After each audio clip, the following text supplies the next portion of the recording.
So I guess what I'm trying to do here is explain what IFC is and how it helps people, but through a practical lens, because very often people only get a theoretical explanation of IFC.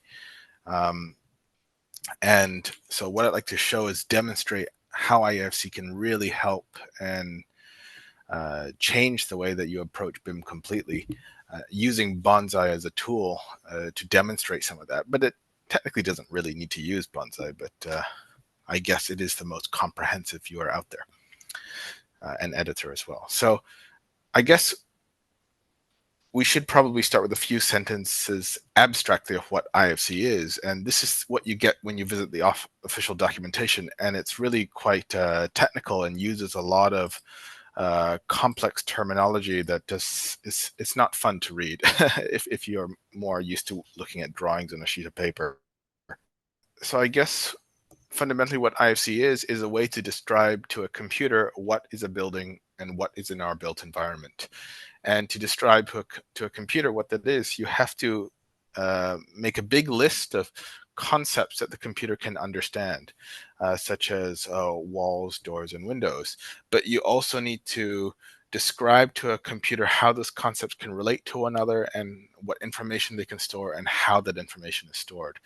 So if you can imagine that somebody sat down and made a really, really big list of every single type of concept that you might encounter in our industry, that's what somebody has done in IFC. So everything from actors such as the warrantors, the manufacturers, the suppliers, to things like work orders, to things like actuators, to things like geometry, to things like air terminals and alignments for infrastructure. And you can see this list is really long and it covers all the disciplines, not just architectural, but also structural analysis, services, costing, scheduling, quantity takeoff, sustainability analysis, energy analysis, and more, and facility management, and the list goes on. So there's a very big list of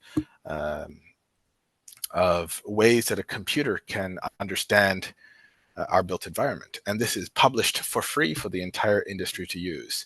And I guess that's the first practical benefit of IFC, that anybody can now give anybody else a database of information about our built environment or a building, and anybody else can look at it. And very often the most common way we look at it is visually. You know, we go and visually go and see a building and we look at it and we go, oh, it has a roof, it has walls. But there's a lot of non-visual data as well. You can think of it as a big database. And if IFC didn't exist, then this wouldn't be possible. I can't just send this to anybody, even somebody who's outside our industry, and say, here you go, here is your building. You know, imagine the power that gives you as somebody who's outside our industry.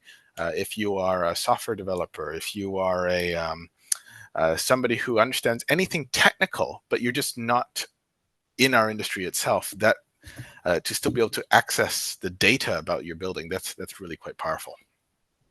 So I guess that's the first benefit, that you can actually do this. And it's also cross-platform. Like all the existing proprietary BIM databases don't work on things that are not on Windows, or they don't work on Linux, for example. So it's really hard to build things that are on servers or in the cloud, whereas IFC lets you do all of that stuff. In the past, you couldn't do that at all. Like, you just think of the explosion of these online BIM editing or BIM viewing tools that just didn't exist before IFC came on board. So I guess that's the first really huge benefit. And so there's really two parts of IFC. There is of the IFC specification, and the first is this big list of all the different types of objects, and the second is a book of rules of how those objects can be connected to one another. So, for example, if you have a manufacturer and you have a wall, a pump, let's say, how do you connect the manufacturer to the pump to say that that's the manufacturer of the pump? And understanding those rules is the most important part of understanding IFC. If you understand how to use those rules, you can create sentences that describe our built environment. And There are lots and lots of sentences, just like there's a really big list here. There's hundreds of these sentences that you can form. If you're interested, they are detailed in chapter 4. Here are the various sentences you can use, or one way to look at them.